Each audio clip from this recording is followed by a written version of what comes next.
ये मृतक के आप कौन है भाई? क्या हुआ क्या था भैया?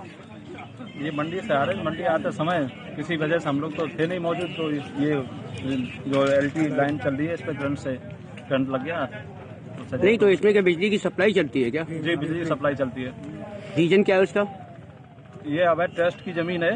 ये जो जमीन है यहाँ पे अवैध है, ये मंदिर के ट्रस्ट की जमीन है, इस पे कब्जा किए हुए हैं ये लोग। कौन लोग? एकलव्य। नहीं तो उन्होंने क्या इसमें बिजली सप्लाई दे रखी है? जी, बिजली सप्लाई दे रखी है। इनके भैया की शादी हुई थी क्या? नहीं। तो क्या आगे क्या जे मरे हैं, क्या मांगे आप लोगों की? हमने ये कार्रवाई इन पे की जाए कड़ी से कड़ी, यही मांगे हमारी। और ये जो है कब्जा हटवाया जाए, जो जमीन पड़ी हुई है। ये मंदिर पे भी, जो मंदिर भी है, इस पे भी ताला पड़ा हुआ है।